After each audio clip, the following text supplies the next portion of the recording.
नमस्कार, आप भारत लाइव देख रहे हैं और ये रातों रात है जहां हम करते हैं उन खबरों पर चर्चा, उन खबरों की बातें जो बिहार की राजनीति में या देश की राजनीति में कहीं ना कहीं बदलाव करती है और आगे चलकर सत्य साबित होती है। बिहार की राजनीति की बात करें तो लगातार चर्चा हम कर रहे हैं, लेकिन इन दिनों एक और चर्चा तेज हो चली है। तीसरे मोर्चे की कवायद तेज हो चली है और लगातार लोग मुलाकातें कर रहे हैं। लालू प्रसाद यादव, शरद यादव, मुलायम सिंह यादव मुलाकातें कर रहे हैं, लेकिन इन सभी मुलाकातों के बीच नीतीश कुमार ईंधन के रूप में काम करेंगे। कैसा ईंधन है, इस सभी बातों पर बाबा के साथ चर्चा करेंगे। बाबा, कौन सा ईंधन नीतीश कुमार बनने जा रहे हैं? बहुत महंगा हो गया ईंधन। जी, महंगा तो हो गया है, बहुत महंगा हो गया है और नीतीश जी भी बड़ी महंगे हो गए जी। 16 साल से लगातार बिक रहे हैं तो महंगा तो है ही ना जी। लेकिन एक बात है कि नीतीश कुमार जी राजनीतिक रूप से, मानसिक रूप से, शारीरिक रूप से अपने को फिट कर रहे हैं जी। दूरदृष्टि और पक्का इरादा जी। आंख ठीक करवा लिए हैं। यहाँ से सीधे नजर आता है उनको दिल्ली और दिल्ली में जाकर के आंख ठीक करवाए हैं। यहाँ डॉक्टर थे, चिचियाते रह गए कितनों जी। आपने देखा कि चिराग पासवान बोलते रह गए जी कि बताइए केराटिन का ऑपरेशन कराने के लिए दिल्ली जाना पड़ता है, बिहार में ये व्यवस्था नहीं, वो व्यवस्था नहीं। अरे प्रभु, ऐसा मत बोलिए। चाचा जी हैं आपके, कहीं केंद्र में सत्ता में आ गए ना तो फिर आप समझ लीजिएगा कि आपको फिर उनके साथ ही जुड़ना पड़ेगा जी। कारण कि भारतीय जनता पार्टी से अब मोह भंग हो रहा है और इसके लिए मानसिक, शारीरिक और राजनीतिक रूप से अपने आप को मजबूत करना होगा। जी। मजबूत करने के लिए क्या करना पड़ेगा नीतीश कुमार अच्छी तरह से जानते हैं, कारण कि नीतीश कुमार इस देश के पहले ऐसे राजनेता हैं, या और भी नेता हैं जी, लेकिन पहले ऐसे राजनेता है बिहार से अगर कहा जाए तो वक्त के हिसाब से अपना दोस्त, दुश्मन और विचार बदलते हैं। जी, बदलाव होते रहता है। यही वो नीतीश कुमार हैं जिनकी चर्चा हम लगातार करते रहते हैं। और नीतीश कुमार की ये बुराई नहीं है, ये अच्छाई है कि अपने परिवार को, अपने घर को, अपने राज्य को बेहतर उर्वरा शक्ति देने के लिए, अच्छा जीवन यापन देने के लिए यदि कोई आदमी किसी के साथ छल भी करता है तो उसे पाप नहीं पुण्य कहा जाता है। जी। एक को बचाने के लिए 100 को नहीं, बल्कि 100 को बचाने के लिए एक को मारना भी पुण्य है। तो ऐसी स्थिति में नीतीश कुमार जो कुछ भी कर रहे हैं और जिस तरह से एक्ट कर रहे हैं, देखिए सबसे पहले होता है कि जो दोस्ती दुश्मनी से शुरुआत होती है वो बड़ी मजबूत होती है। किस तरह से आप हुआ था आपको पता है जी।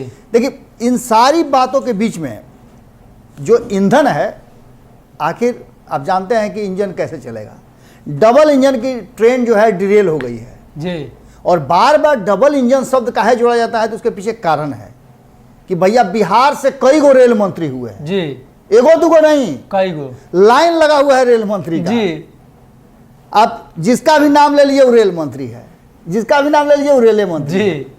तो कहने का मतलब है कि डबल इंजन की सवारी और डबल इंजन अगर सरकार कह दिया जाए एनडीए को तो निश्चित रूप से आप समझिए कि जब ज़्यादा इंजन हो जाएगा तो क्या होगा, कोई ये नहीं खींचेगा, कोई ये नहीं खींचेगा और ऐसा स्थिति में पटरी से बेपटरी हो जाएगा। बाबा, ये इंजन है, एक तरफ रहेगा तो सीधा खींचेगा, लेकिन एक इंजन आगे लगा है, एक पीछे लगा है, दोनों तरफ दो तरफ खींच रहा है। हाँ, यही समस्या है ना। जी। जैसे पहाड़ी क्षेत्रों में मुझे याद है, अभी भी मुझे याद है कि मैं बेंगलोर जा रहा था, उसके बाद जब पुणे जा रहा था तो दोनों जगहों में जी। मुझे जो जानकारी मिली कि डबल इंजन लगाया जाता है चढ़ाई चढ़ने के लिए। चढ़ाई चढ़ने के लिए।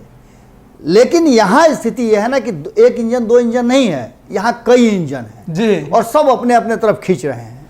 ऐसी स्थिति में बिहार विकास कहीं ना कहीं बाधित हो रहा है और नीतीश कुमार के लिए यही सबसे बड़ा संकट का काल चल रहा है। कारण कि नीतीश कुमार अपने पुराने उस लय में, उस रॉ में लौटना चाहते हैं। आप जानते हैं कि 10 साल के बाद बदलता है, जब एक पीढ़ी जाती है दूसरी पीढ़ी आती है। इन सारी चीज़ों का अभाव नीतीश कुमार के पार्टी में नजर आ रहा था। सेकंड लाइन के नेता तैयार होकर के जैसे तैयार हो जाते थे दूसरा लंगड़ी मार करके भगा देता था। जी। आपने देखा कि किस तरह से जब नीतीश कुमार ने कोशिश किया कि उनके बाद का सेकंड लाइन कौन होगा, उनका प्रयास बहुत अच्छा था, लेकिन उस प्रयास को अचानक से आरसीपी सिंह आते हैं और कहते हैं कि ओहो, अगर ई बैठ जाएगा तो हम कहाँ रहेंगे जी। बस आस्ते से उनको साइड कर देते हैं। दूसरा सबसे महत्वपूर्ण चीज, नीतीश कुमार इस हाथ से कुछ करते हैं ना तो इसको पता नहीं चलता है। जी आप सोचते रहे कि नीतीश कुमार का दुश्मन है, उसी को बना देते हैं वो दोस्त। मुखिया। ऐसा अक्सर आपने देखा होगा। जी। अब देखिए उपेंद्र कुशवाहा के मामले पर देखिए कितना 36 का आंकड़ा था। जी 6 महीना पहले तक लाठी से कुटवाए थे और वही उनके सबसे प्रिय हो गए। लौकुश समीकरण के सबसे ज़्यादा दूसरा सबसे महत्वपूर्ण चीज़ कि बहुत बारीकी से समझिए, आखिर कुशवाहा समाज के जो लोग हैं वो इस बात को खूब बढ़िया से सुनिएगा कि हम फिर एक बार कह रहे हैं कि कुछ जलेगा तभी लौ होगा। जी यानी कि आप समझिए कि दुद्दू को कुशवाहा को भेज दिए हैं कि जाओ तुम खेत तरियाओ और जब फसल होगा तो काटेंगे हम। जी माने कुशवाहा को बुलाए कि आपको सम्मान देंगे, अब मंत्री किसको बनाए? लौ को।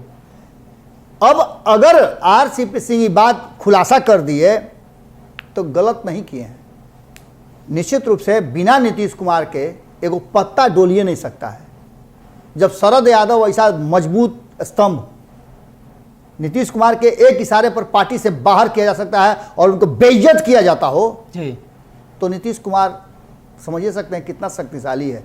अध्यक्ष कोई हो, क्या ललन सिंह को मजाल है क्या कि नीतीश कुमार से दाएं बाएं हो जाएंगे? भले वो जितना फौंक रहे हों कि लालू प्रसाद कौन है, क्या है, लालू प्रसाद का ये, लालू प्रसाद का वो जी, लेकिन आज अगर अभी के अभी नीतीश कुमार कहें कि दाएं मुड़ दाएं मुड़ना तो दाएं मुड़ जाएंगे। कमांडर हैं हुजूर, नेता हैं, घास नहीं काटे हैं। अब इन सारी बातों को लेकर के ये पूरी कवायद जो है चल रही है। अच्छा, दूसरा सबसे महत्वपूर्ण चीज है कि ये सारे लोग एक समय के नेता हैं और ये सब समझ रहे हैं कि अब हम लोग का समय जा रहा है जी। जैसे मुलायम सिंह अपने बेटे को स्थापित करने के लिए भरसक प्रयास किया भी उन्होंने। आपस में देखे कि मुलायम सिंह और अखिलेश में कैसे युद्ध हुआ, कैसे हुआ, पार्टी को अपने हाथ में हस्तांतरित कर लिए। मुलायम सिंह को ये बात पता था कि कहीं ऐसा ना हो, आप देखिए लीजिए ना, अगर मुलायम सिंह के हाथ से वो नहीं छीने रहते तो कई गो चाचा थे, कोई छीन लिया रहता। जैसे आप देखें कि चिराग पासवान का चाचा ने छीन लिया। अगर अपने रहते में, जैसे ही उनका तबीयत खराब हुआ था, रामविलास पासवान का, अस्वस्थ चल रहे थे, वो चाहते और कहते कि हमारे बेटा को मंत्री बना दीजिए, तो मोदी जी नहीं बनाते, बनाइए, उनके रहते में बन जाते। देखिए राहुल गांधी से क्या गलती हो गई, मनमोहन सिंह से वो कहते 2014 में कि हमको प्रधानमंत्री बना दीजिए, उनके बस में था, कोई बड़ा चीज थोड़ा था। जी जी। उनको खाली मन से सोच लेना था। लेकिन बुड़बकाई जिसको कहते हैं ना, राजनीति में नहीं करना चाहिए। जब आपके पास अवसर हो, नीतीश कुमार को देख लीजिए, जब उनको अवसर मिला 2013 में कि अब तो मेरी सत्ता चली जाएगी, चुनाव में उतरना होगा, फट से वो कहे कि भैया अब आपकी जरूरत है, बुलाइए ना वो सब, अरे बच्चा सब आपका है महाराज, ले आइए, सबको आगे करिए, सबको आगे बढ़ाइए, हम हैं ना। लालू प्रसाद को भी लगा कि भाई हमारे पुत्र लोगों की राजनीति में एंट्री हो जाएगी, दोस्ती गांठ लिए। तो ऐसे राजनीति होती है और इस तरह की राजनीति के लिए नीतीश कुमार जाने जाते हैं। अब नीतीश कुमार का कहना ही है कि हम तो बनने के लिए तैयार हैं ईंधन, लेकिन आप लोग इंजन बनिएगा कि नहीं बनिएगा ये पहले तैयार होइए। सस्पेंस है, कारण कि 2014 में आप ही लोग झटका दिए थे हमको जी। 2014 में तो हम प्रधानमंत्री के उम्मीदवार बनिए जाते हैं, लेकिन ऐसा झटका आप लोग दिए कि दो गोपर सिमट के रह गए। तो हम क्या करते, अपना राजनीति खत्म करते, पार्टी खत्म कर लेते कि हमको पार्टी चलाना था। आप लोग की तरह कैडर बेस्ड पार्टी थोड़े मेरा है जी। हम तो इन्हें उन्हें से जोड़ बटोर करके पार्टी बनाए हैं। जहां सत्ता से बाहर हुए सब इन्हें उन्हें भटक जाएगा जी। तो इसलिए सत्ता में मेरा रहना बहुत जरूरी है और यही कारण है कि नीतीश कुमार सत्ता से बाहर नहीं होते हैं जी, सत्ता में बने रहते हैं, चाहे जिसके साथ भी बने रहना हो। ऐसी स्थिति में नीतीश कुमार को ये एश्योरिटी होनी चाहिए कि प्रधानमंत्री के उम्मीदवार वो बनेंगे और प्रधानमंत्री के उम्मीदवारी में वो जीतेंगे। इसलिए कि पहले ही वो कह रहे हैं जी कि भाई मेरे कहवाना शुरू कर चुके हैं कि प्रधानमंत्री के कैंडिडेट हैं, एक नंबर आदमी हैं, स्वच्छ छवि के हैं, पक्ष विपक्ष सब कह रहा है जी। आपने सुना कि भारतीय जनता पार्टी के भी निलंबित जो विधायक एमएलसी हैं टूना पांडे, वो भी कह रहे हैं। भारतीय जनता पार्टी के कई गो नेता कह रहे हैं कि भैया अगर बन जाए नीतीश जी ना तो बड़ा बढ़िया होगा जी, हम लोग को भी मौका मिल जाएगा। कई लोगों को भारतीय जनता पार्टी ने जो नीतीश कुमार के साथ साथ लंबे समय से सत्ता में शामिल थे, मंत्री बने हुए थे, उस सारे लोगों को साइड कर दिया है। जी। आज उन लोगों को कोई पूछने वाला तक नहीं है। नई पीढ़ी आ गई है, नए पौध आ गई है। ऐसी स्थिति में मुलायम सिंह की मुलाकात अगर होती है लालू प्रसाद से, और लालू प्रसाद जा करके मुलाकात करते हैं और उपेंद्र कुशवाहा ही कहते हैं कि फराकित होने गए थे, ऐसा संभव है? जी। लालू प्रसाद के पास इतना अपने, उसी लालू प्रसाद के नाम पर आप ही का पार्टी तो दिन भर में खुलासा करता है कि इतना जमीन है, इतना जी, मकान है, इतना घर है, इतना दुआर है। उनके पास ऐसा भी जमीन नहीं है कि जहां वो अपना चहलकदमी कर जी। सकें, स्वास्थ्य लाभ ले सकें, फार्मे हाउस है। लेकिन देखिए, अब आप अपना क्या कहें, लाज बचाने के लिए यदि आप इस तरह का कुछ बात कर रहे हैं तो कर सकते हैं। राजनीति में शब्दों को समय समय पर रखा जाता है। अब पहले आने से पहले, बिहार आने से पहले, पटना आने से पहले अध्यक्ष बनने के बाद किस तरह से ललन सिंह फौंक रहे हैं जी। वो क्या करेंगे, किसको तोड़ देंगे, किसको फोड़ देंगे। जो लोग टूट के गए हैं उन लोगों का आंख नहीं है कि लोग जो टूट के गए हैं उसमें से अशोक चौधरी को छोड़ करके जी। बाकी कौन जगह पर है, किसको सम्मान दिया गया। अशोक चौधरी गए तो ललन सिंह के चलते तो गए नहीं थे, जी। वो तो डायरेक्ट गए थे नीतीश कुमार के चलते। जी, जी। लेकिन ललन सिंह ने जिन लोगों को शामिल करवाया है वो इस बार का चुनाव हार गए हैं। कई लोगों को तो टिकट तक नहीं मिला है, बहुत लोग गए थे विधायक बनने के लिए। अब रहा सवाल कि एमएलसी का भी चुनाव अगर हो रहा है ये त्रिसदस्यीय वाला, तो उसमें उनको टिकट मिलेगा कि नहीं मिलेगा, ये सब भी फेरा है। सस्पेंस है। लेकिन इधर से तो उठ के उधर चले गए। अब ऐसी स्थिति में यह भी पावर नहीं है ललन सिंह को कि 5 लोगों को टिकट दिलवा दें। जी। भले ही अध्यक्ष हैं। अब आरसीपी सिंह पर अगर बात आते हैं तो आरसीपी सिंह को अगर ईंधन नहीं मिला रहता नीतीश कुमार का, जी। तो वो मंत्रालय में शामिल नहीं हुए रहते। नीतीश कुमार को यह बात लग गई थी कि इस व्यक्ति को का जो माने महत्वाकांक्षा है वो अति महत्वाकांक्षा है मंत्रालय का, जी। उसके चक्कर में ये पूरा पार्टी बर्बाद हो रही है। तो ऐसी स्थिति में ऐसे लोगों को हटा दिया जाए। जी। कभी कभी आप देखते हैं ना कि आपके दरवाजा पर कोई जबरदस्ती करने लगे कि नहीं हम एक और लेंगे रोटी, और रोटी आपके पास 3 गो है हो, तो दे करके उसको शांत कर दिया जाता है कि भटाओ भूखड़ है इसको खिला दो। जी। वही स्थिति नीतीश कुमार ने किया और चुप्पे चाप रह करके सब काम खेला कर दिए। नीतीश कुमार चुप्पे चाप रह के सब खेला करते हैं। 2017 में कौन जानता था कि अभी हड़का रहे हैं, कोनो बदलिए जाएंगे, लेकिन रातों रात बदल गए। 2013 में कौन जानता था कि बदल जाएंगे, बदल गए। लेकिन देखिए इन सारी बातों को लेकर के जिस तरह से सदन में आपने व्यवहार देखा, उसने भी बहुत सारे संकेत दे दिए।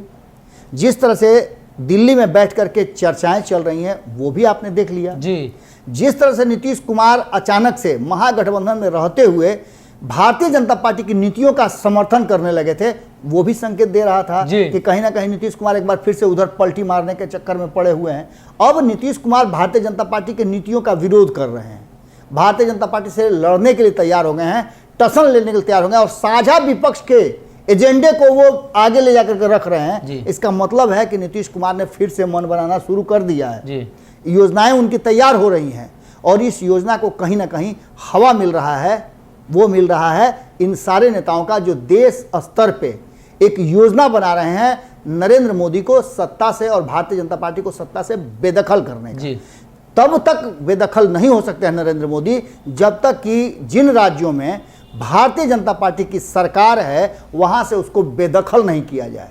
2022 और 2023 ये 2 साल हैं। 2020 में आपने देखा किस तरह से आज के डेट में नीतीश कुमार चाहते तो भारतीय जनता पार्टी की सत्ता से बेदखल हो जाएगी। वहीं आपने देखा कि किस तरह से पश्चिम बंगाल में हम आपको बता रहे हैं कि कुछ ऐसे राज्य हैं जैसे महाराष्ट्र में इनकी सरकार नहीं है, राजस्थान में इनकी सरकार नहीं है। वहाँ के जो सीट हैं अगर किसी को भी आता है गठबंधन में तो वो सीट प्रधानमंत्री बनाने का एक बड़ा जो ईंधन होगा।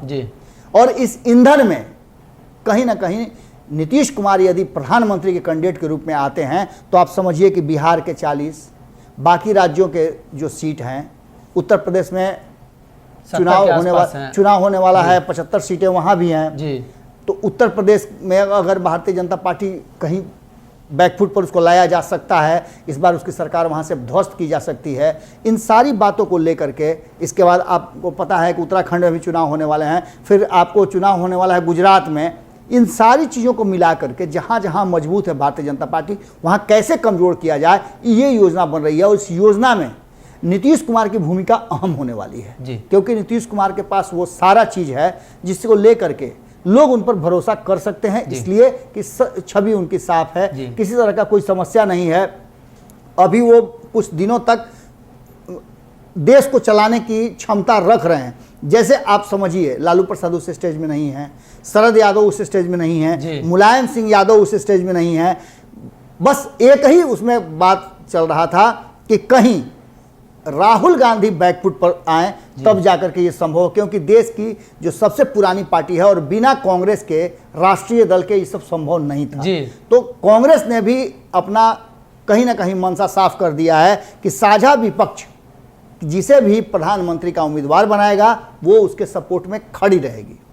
ऐसी स्थिति में आप इतना समझ लीजिए कि जो ये इंजन सब जुड़ के एक जगह हो रहा है, डब्बा जुड़ रहा है, इसके ईंधन का काम कहीं ना कहीं नीतीश कुमार करेंगे और उनको ईंधन बनाने की तैयारी शुरू हो चुकी है। जी, तो कहीं ना कहीं जो तीसरे मोर्चे की कवायद शुरू हो चुकी है, लगातार बाबा आपको बता रहे हैं कि ये सभी लोग मिलकर कुछ तो ऐसा काम करने वाले हैं जिसके बदौलत देश की राजनीति बदलेगी। और नीतीश कुमार को ऐसा लग गया है कि अब आने वाले समय में भाजपा के साथ स्टेबल करना मुश्किल है, तो उस तरफ भी अपना हाथ बढ़ा रहे हैं। लेकिन ध्यान में ये भी है कि इस तरफ का हाथ न छूट जाए ताकि दोनों तरफ से हम बीच में ना अटक जाए।